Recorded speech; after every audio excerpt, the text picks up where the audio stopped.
Hello viewers. आज हम बात करेंगे प्रेगनेंसी के 4 मंथ की यानी चौथे महीने की। इस महीने में हमारी बॉडी में क्या क्या चेंजेस होते हैं, क्या मूवमेंट्स होते हैं, हम क्या फील करते हैं और हमें कैसा लगता है और ये कितना डिफरेंट होता है बाकी पहले दूसरे तीसरे महीने से। तो जी सबसे पहले तो ये है, और खुशखबरी की बात ये है कि जब हम 4 मंथ में आ जाते हैं या जब से हमारा 4 मंथ स्टार्ट हो जाता है 3 मंथ्स ख़त्म होने के बाद, तो आप सेफली अपनी प्रेगनेंसी अनाउंस कर सकते हैं। क्योंकि बहुत बार ऐसा होता है ना, बहुत सारी जो प्रेग्नेंट लड़कियां होती हैं वो नहीं चाहती शेयर करना पहले दूसरे तीसरे महीने। उन्हें लगता है कि 3 महीने पूरे हो जाएं, 3 महीने कंप्लीट हो जाएं, उसके बाद ही हम ये वाली जो न्यूज़ है, जो गुड न्यूज़ है वो शेयर करें। तो 4 मंथ में आके आप इजीली शेयर कर सकते हैं कि आप प्रेग्नेंट है। क्योंकि क्या होता है ना, पूरे 3 मंथ्स में नहीं बट 3.5 या 4 मंथ्स तक जो हमारा बेबी होता है वो कंप्लीट होता है। तो उसके बाद हम सेफली बता सकते हैं कि भाई हम प्रेग्नेंट हैं। जैसे मेरे टर्म्स में ऐसा नहीं था। मैं तो जब प्रेग्नेंट हुई थी तो मैंने तो सभी से शेयर कर दिया था, यार भगवान के हाथ जोड़ो तो सब अच्छा अच्छा ही होता है। और वैसे भी इतनी बड़ी ये गुड न्यूज़ होती है कि रुका ही नहीं जाता। तो भगवान जी के हाथ जोड़िए और सबको, जिसको भी आपको बताने का मन है बता दीजिए, सब अच्छा ही होता है। तो मैंने तो सबसे शेयर कर लिया था, मेरे हस्बैंड ने भी सबसे शेयर कर लिया था, मैंने भी शेयर कर लिया था। बट ऐसे होता है कि बहुत सारे लोग वेट करते हैं कि बेबी एक बार कंप्लीट हो जाए, पूरा अच्छे से बन जाए, तो वो 3.5-4 महीने लगते हैं उसको बनने में। तो आप ये जो न्यूज़ है, जो गुड न्यूज़ है, सबसे बड़ी न्यूज़ है एक्चुअली, तो आप ये शेयर कर सकते हैं सबके साथ। उसके बाद जी जो चेंजेस होते हैं बॉडी में वो ये होते हैं, सबसे पहला तो हमारा जो टमी है, जो बेबी बम है, वो दिखने लगता है। मतलब नॉर्मल से ज़्यादा वो थोड़ा थोड़ा दिखने लगता है। टी शर्ट वगैरह में अगर आप पहनते हैं या सूट वगैरह जो भी आप वेयर करते हैं तो उसमें थोड़ा थोड़ा जो टमी है वो दिखने लगता है। और ये चेंजेस इसमें ये होते हैं कि जब हम सोते हैं तो यार बिल्कुल भी इजीली नहीं सोया जाता। पहले तो 4 मंथ में आके, जब ये 4 मंथ से स्टार्ट होता है, पूरा कंप्लीट होता है, तो सीधा तो बिल्कुल नहीं सोया जाता यार। मतलब जो फ्रंट से जो हमारा टमी है वो एकदम ऐसे तना रहता है, इतना टाइट सा हो जाता है, तो सीधा बिल्कुल नहीं सोया जाता। तो करबट से ही सोते हैं, लेफ्ट या राइट से, जैसे कि मैंने पहले वीडियो में बताया था। दोनों जो करबट हैं वो सेफ़ हैं।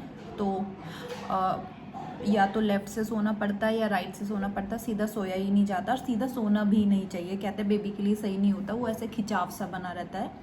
तो लेफ्ट या राइट से ही सोना पड़ता है। और 4 मंथ में आके यार मुझे ऐसा लगता है कि प्रॉब्लम थोड़ी और ज़्यादा स्टार्ट हो जाती है। जैसे कि ये जो वीडियो है ये उन उन लोगों को ज़्यादा रिलेट करेगी जिन्हें बहुत ज़्यादा वॉमिटिंग लगी, जिनकी प्रेगनेंसी नॉर्मल चल रही है। तो यार गुड लक है आप लोगों का कि सब कुछ अच्छा अच्छा हो रहा है।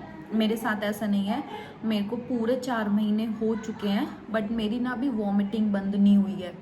मेरे को वॉमिटिंग कंटिन्यूस 3.5 महीने तक तो लगी हैं। 3.5 महीने के बाद कुछ कम हो गई, जैसे 15-20 वॉमिटिंग लग रही थी तो अभी ऐसे हो गई है कि 10 हो गई, कभी 5 हो गई। और धीरे धीरे जैसे 4 मंथ कंप्लीट हुआ है तो 3 हो गई, 2 हो गई, या फिर से 5 हो गई, 7 हो गई, ऐसे होता है। बट मेरी वॉमिटिंग बंद नहीं हुई है अभी तक भी, पूरे 4 महीने कंप्लीट हो गए। तो यार जिसको वॉमिटिंग लग रही है वो समझ सकते हैं कि कितना डिफ़िकल्ट फेज़ है ये। पूरे 4 महीने तो वॉमिटिंग लगनी ही लगनी है आपको। और जो भी है यार थोड़ा थोड़ा वही सब खाना पड़ता है, जो भी डाइजेस्ट हो रहा है थोड़ा सा खा लीजिए, थोड़ा सा पी लीजिए, देख लीजिए कि हम क्या एडजस्ट कर पा रहे हैं या बेबी को क्या एडजस्ट हो पा रहा है, तो वो सब ही खाना पड़ता है। और 4 मंथ में हम क्या चीज़ शुरू कर सकते हैं, हम थोड़ा थोड़ा वॉक करना स्टार्ट कर सकते हैं। कि थोड़ा थोड़ा आपने जैसे थोड़ा सा वॉक कर लिया, अगर आप कंफर्टेबल हो और आपको बहुत ज़्यादा थकान नहीं हो रही है तो आप थोड़ा थोड़ा वॉक कर सकते हैं। जैसे मैं अपनी बताऊं तो मैंने वॉक करना स्टार्ट किया था बट मेरे को सूट नहीं हुआ, मेरे मतलब पैरों में भी स्वेलिंग आ गई, तो मैंने अभी बंद कर दिया है वॉक करना। तो अगर आपको लग रहा है आप कंफर्टेबल है तो आप थोड़ा थोड़ा वॉक करना स्टार्ट कर सकते हो। जब हमारा पूरा 3 मंथ्स कंप्लीट हो जाता है तो उसके बाद अगर आपको किसी चीज़ की क्रेविंग हो रही है और आपको वो चीज़ डाइजेस्ट हो रही है तो आप खा सकते हो। कोशिश करें कोई भी बहुत ज़्यादा तीखी चीज़ ना खाएं। तीखी तो थ्रू आउट द प्रेगनेंसी आपको खानी ही नहीं चाहिए। कोई भी तीखी चीज़ ऐसी ना खाएं कि पेट में कुछ गड़बड़ हो जाए या इस तरीके को कुछ नुकसान दे आपको, तो वो चीज़ को आप अवॉइड कर सकते हैं।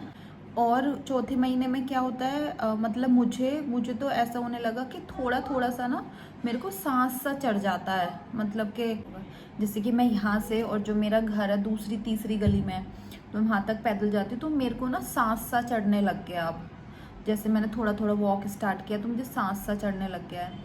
तो बहुत सारे 4 मंथ में आके ना यार बहुत सारे बॉडी में चेंजेस होने लगते हैं। पता चल रहा है कि आपको क्या चीज़ सूट हो रही है, नहीं हो रही। तो अभी एक्सरसाइज वगैरह का तो खैर कोई मतलब नहीं है चौथे महीने, वो तो मैं कर ही नहीं पाऊँगी। लेकिन थोड़ा बहुत वॉक अगर आप कंफर्टेबल हैं, कर सकते हैं, तो आप कर लीजिए। इसके बाद चौथे महीने में हम ये कर सकते हैं कि थोड़ा थोड़ा आप किशमिश लेना स्टार्ट कर दीजिए। और जो लोग ड्राई फ्रूट्स खा रहे हैं, जिसकी नॉर्मल प्रेगनेंसी है, जिस लोगों को डॉक्टर ने सजेस्ट करा है, वो तो ले ही सकते हैं। लेकिन जिनको बहुत ज़्यादा वॉमिटिंग, जैसे मेरी जो गायनेक है उन्होंने मुझे मना कर दिया था, तो अगर आप जो नट्स, जो ड्राई फ्रूट्स ठंडे हैं, जिनकी तासीर ठंडी है, तो आप वो वाले जैसे किशमिश हो गए या मुनक्खे हो गए या मखाने हो गए, तो आप इस तरीके का कोई भी नट्स लेना स्टार्ट कर सकते हो। जैसे कि मैंने किशमिश या मुनक्खे लेना स्टार्ट किया है, और तो आप ये सब खाना शुरू कर सकते हैं। और जी सबसे बड़ी इसमें प्रॉब्लम या बेचैनी कह लो ये होती है, जैसे कि मैं अपना एक्सपीरियंस शेयर कर रही हूँ। जब तक मेरे को पूरे 3 मंथ्स नहीं होते तो मुझे पता ही नहीं चला, क्योंकि मैं इतनी ज़्यादा वॉमिटिंग कर रही थी, इतनी ज़्यादा वॉमिटिंग कर रही थी एक्चुअली 3.5 महीने तक, कि मैं कभी भी सो रही हूँ, कभी भी उठ रही हूँ, ऐसे हो रहा था। अभी क्या हुआ है, जैसे कि 3.5 महीने के बाद से, और 3.5 महीने के बाद से थोड़ा थोड़ा चेंजेस होने लगे हैं बॉडी में। तो अब ऐसा हो गया कि अब मेरे को नींद ही नहीं आती है, कभी भी आँख खुल जाती है, किसी भी टाइम उठ रही हूँ। तो जी अब ऐसा हो गया है कि मतलब कुछ किसी भी चीज़ का ना कोई फिक्स टाइम नहीं रहा है कि दिन में कब उठना है या रात में कब सोना है। ऐसे होने लगा है कि जैसे कि मैं 11 बजे सोई हूँ, 12 बजे सोई हूँ, जब भी नींद आती है। जैसे मुझे जल्दी नींद नहीं आ रही, मुझे लेट ही नींद आ रही है, 12, 12:30, 1 बज जाते हैं सोने में, तो मेरी आँख कभी भी खुल जाती है। 2:30 बजे खुल जाएगी, 3:30 बजे आँख खुल जाएगी, 4 बजे, 4:30, 5, मतलब ये एक रेगुलर सा रूटीन बन गया है। इतना चेंजेस आ रहा है जब से ये 4 मंथ मेरा स्टार्ट हुआ है। और जब आँख खुलती है तो ऐसा लगता है कि नींद पूरी मेरी कंप्लीट हो गई, मुझे नींद लेने की ज़रूरत नहीं है। तो फिर मैं जगी रहती हूँ, सुबह तक अगर नींद आती है तो सो जाती हूँ, नहीं तो पूरा दिन ऐसे निकल जाता है, फिर दिन में भी नींद नहीं आती। तो यार 4 मंथ में आके ना बहुत ज़्यादा, मतलब बॉडी में बहुत ज़्यादा चेंजेस आने लग गए हैं। तो ये इस चीज़ का हम कुछ कर नहीं सकते, ज़बरदस्ती तो हम सो नहीं सकते। ये तो ऐसा है कि हमें फ्लो के साथ ही चलना पड़ेगा, जैसे जैसे हमारी बॉडी हमें अलाउ कर रही है हमें वैसे ही चलना है। तो और सोने में इतनी ज़्यादा प्रॉब्लम होती है यार, बस क्या बताऊँ। लेफ़्ट को अगर सो रहे हैं तो लेफ़्ट थक गई, फिर राइट में हो रहा है, राइट में सो रहे हैं तो फिर वो राइट जो पूरा ये वाला जो एरिया ये पूरा दुख गया, सीधे हम सो नहीं पाएंगे। तो प्रॉब्लम स्टार्ट हो जाती हैं यार। मेरे को लग रहा है कि 4 मंथ से और थोड़ा थोड़ा बॉडी में जो चेंजेस आ रहे हैं तो थोड़ा थोड़ा डिफ़िकल्ट होने लग रहा है। मेरे साथ तो कुछ ज़्यादा इतनी प्रॉब्लम है कि मेरी वॉमिटिंग ही नहीं रुक रही है। और 4 मंथ में आके अब मेरे साथ ऐसे हो गया कि पहले मैं जैसे पराठा खा पा रही थी, या मैंने पूरी खा ली या पराठा खा लिया, अब 4 मंथ में ऐसे हो गया कि मेरे को आटा सूट ही नहीं हो रहा है। जैसे ही मैं कुछ भी चपाती खा रही हूँ, चपाती तो खैर मैं खा ही नहीं रही हूँ, पराठा खा रही हूँ 1-2 बाइट भी, या पूरी खा रही हूँ, तो मेरे को वॉमिटिंग आ जा रही है, तो मुझे आटा सूट ही नहीं हो रहा है। तो यार पता नहीं 4 मंथ्स में आके क्या क्या चेंजेस हो रहे हैं बॉडी में। तो बॉडी को बिल्कुल रिलैक्स छोड़ना पड़ेगा, जो बॉडी कह रही है उसके अकॉर्डिंग ही हमें अपनी बॉडी के साथ मूवमेंट्स करने पड़ेंगे, जैसा वो चाह रही है वैसा ही करना पड़ेगा। तो इसमें हम कुछ नहीं कर सकते हैं, बट ये है कि अगर आप प्रॉपर पानी पी पा रहे हो तो पानी ज़्यादा पियो, बॉडी को हाइड्रेट रखो, नारियल पानी पी लीजिए, इलेक्ट्रोल का पानी। और अगर फ्रूट डाइजेस्ट हो पा रहे हैं, जैसे 4 मंथ्स में आके मैं थोड़े थोड़े मैंने फ्रूट स्टार्ट कर दिए हैं खाना, एप्पल मुझे डाइजेस्ट हो रहा है या अनार डाइजेस्ट हो रहा है, तो ये सब आप ले सकते हो, आप खा सकते हो, इसमें कोई प्रॉब्लम नहीं है जी। ये है 4 मंथ के कुछ चेंजेस जो बॉडी अलाउ कर रही है, उसको सुनिए, ध्यान दीजिए वो क्या कह रही है, उस तरीके का ही आपको बिहेव करना पड़ेगा।